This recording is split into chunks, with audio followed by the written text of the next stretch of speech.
hoje nós vamos discutir um pouquinho sobre a nossa segunda aula. Eu confesso que na primeira aula eu tentei enxugar ao máximo e ainda ficou bem grande, mas eu acredito que essa seja mais tranquila, que seja menorzinha. Tá? Então eu começo falando para vocês sobre os níveis de segurança. Se vocês acompanharam a minha primeira aula, vocês viram que no nosso risco biológico, o que é o risco biológico, Andarla? É quando eu estou exposto a alguma amostra que tem a capacidade de desenvolver um risco nocivo, tanto para o meio ambiente, quanto para o homem, quanto para os animais. E qual é a amostra, Andarla? Qualquer amostra.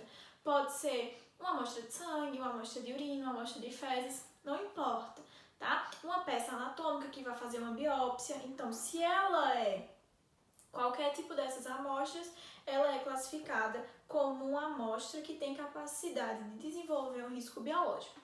Pensando exatamente no risco biológico, que a gente tem 4 classificações, lembra?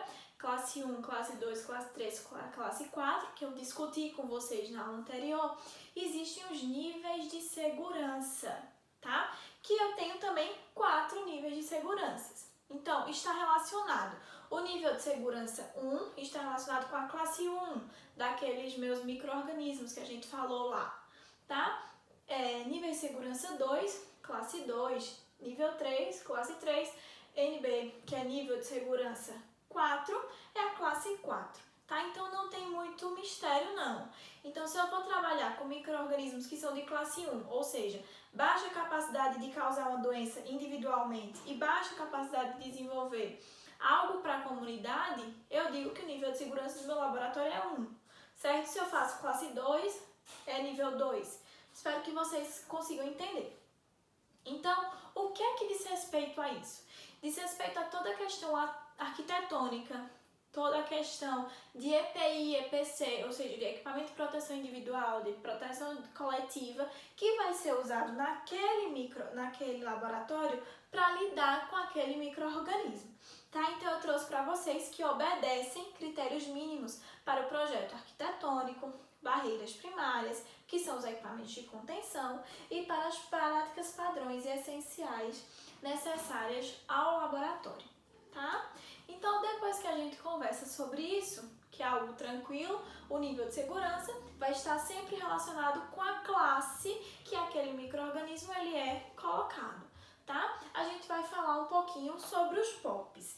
POP, gente, é procedimento operacional padrão. É algo muito tranquilo, mas é algo que vai estar para o resto da vida de vocês. Então, eu quero que a partir de hoje, quando vocês ouvirem a palavra pop, vocês não lembrem mais de música, do estilo de música, mas que vocês consigam lembrar que é esse procedimento operacional padrão.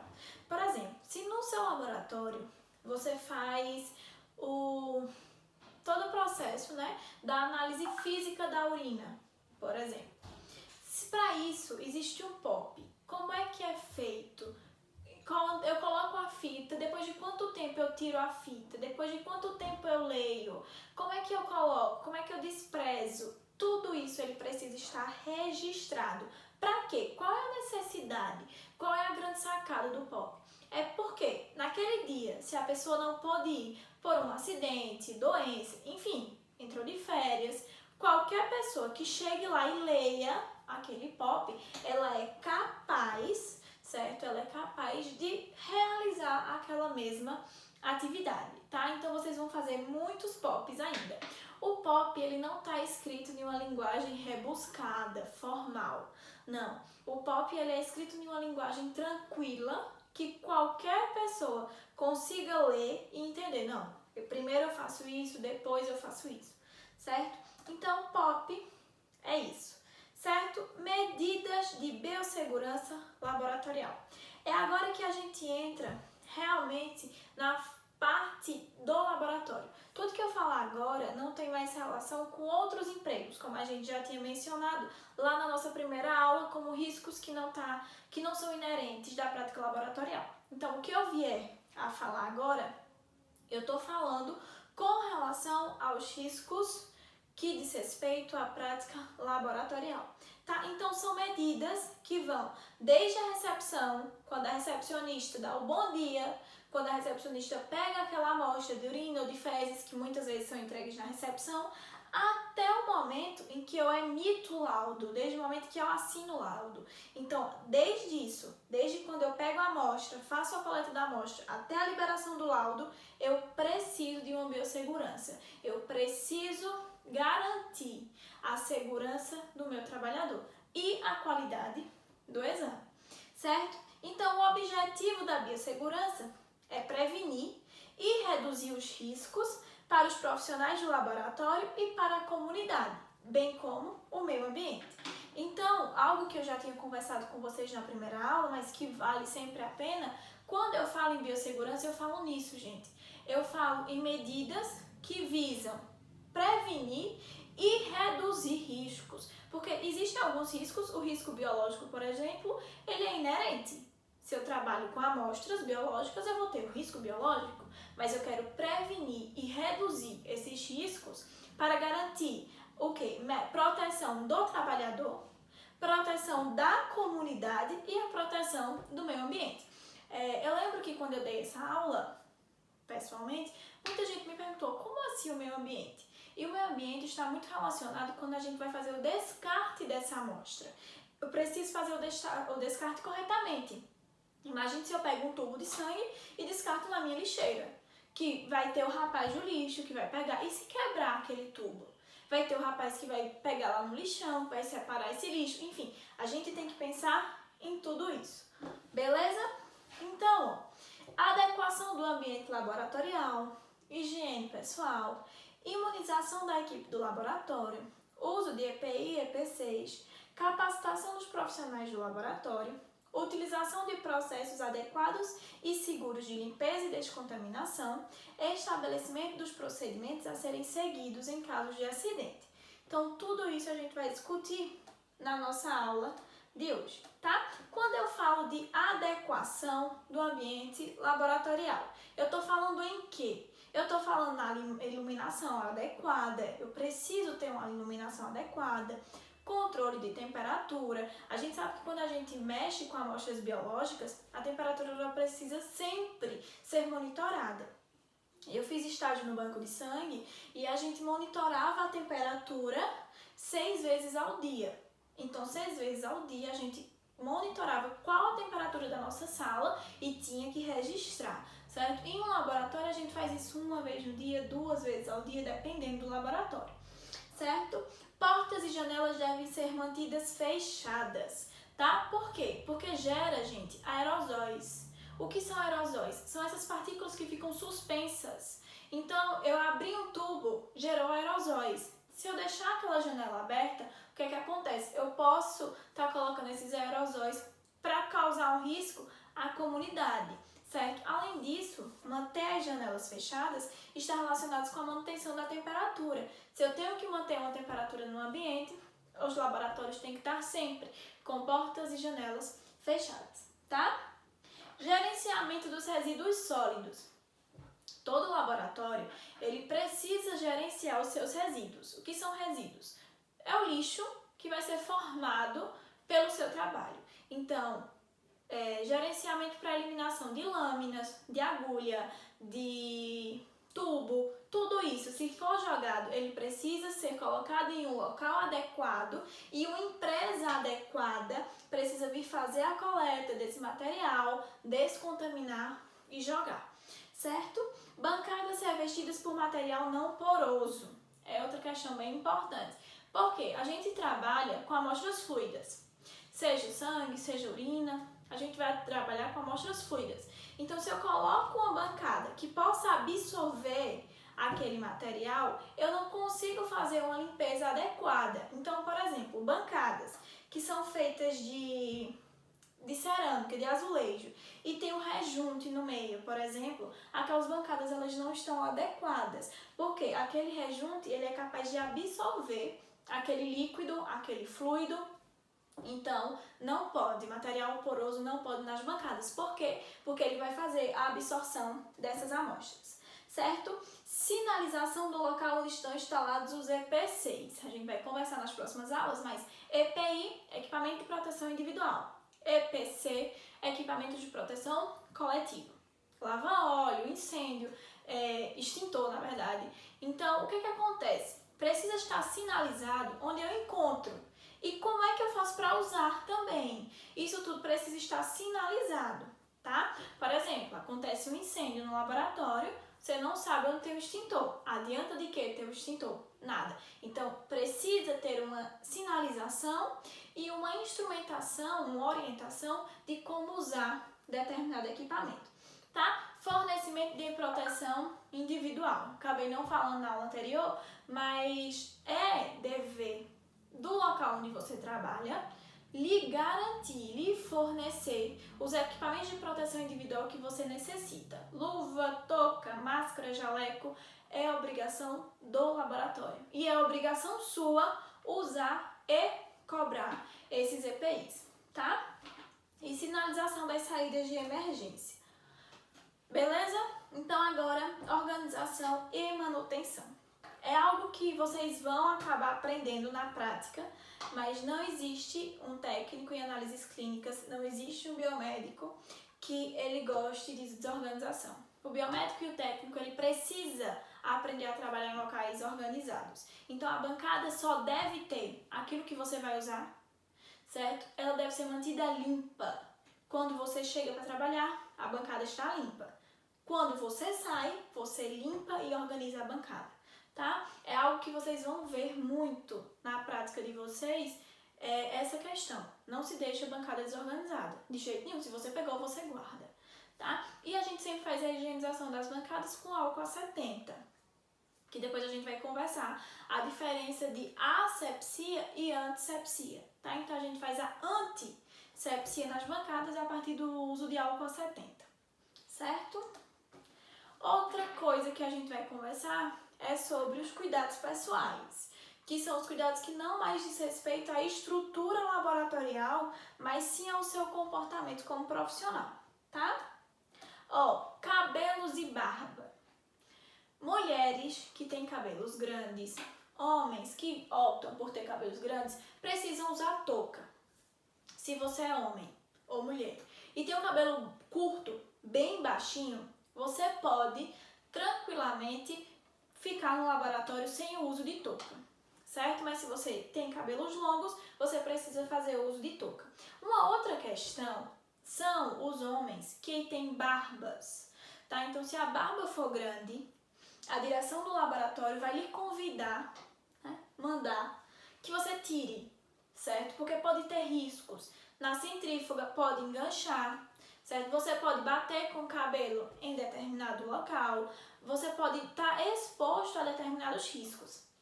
Só um parêntese, mas na faculdade, na minha época de faculdade, eu tinha uma amiga do cabelo enorme, assim, feito o meu, e ela tava com cocó, e ela não tinha levado a touca e tava sem touca. E quando a gente estava fazendo a análise de uns cálices de fezes, quando ela fez assim no cabelo, o cabelo dela entrou definitivamente dentro de um cálice de fezes e sujou inteiro. E assim, o risco foi porque sujou, né? Ela lavou, enfim, foi uma situação extremamente chata, mas não teve nenhum risco. Mas se fosse em uma centrífuga, por exemplo, se aquele cabelo dela tivesse ficado preso em algum local, né? Então, cabelos sempre dentro de touca, barba, você vai ser convidado a tirar, tá? Unhas. Unhas é algo que vem dando muito trabalho, especialmente agora com essa onda de unhas em gel, né? Que as mulheres têm unhas lindas e enormes. Não pode. A unha ela tem que estar sempre curta e pintada com coloração clara, certo? Porque se tiver qualquer coisa, se cair qualquer coisa, você consegue fazer essa visualização. Lembre que você trabalha com amostras biológicas. Então, imagina o desenvolvimento de uma bactéria, de um fungo, entre a sua unha e a unha em gel, por exemplo, tá? Então, não pode. Unha curta e pintada com coloração clara. Roupas e calçados, tá? Não pode sapatilha com meia, não pode. São sapatos fechados. E outra coisa, o sapato, ele não pode ser de pano, ou seja, de tecido que absorve.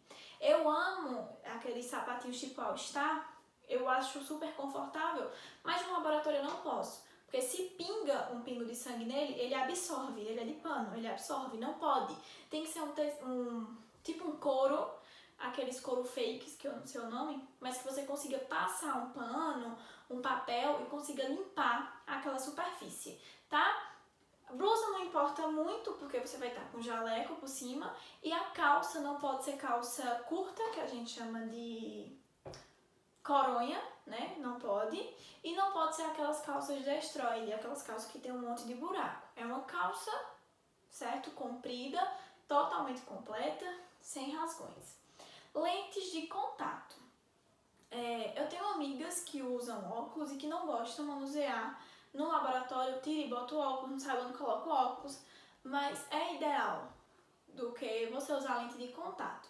Se você usa lente de contato, se você opta por usar lente de contato, é importante que você não manuseie essas lentes de forma alguma dentro do laboratório.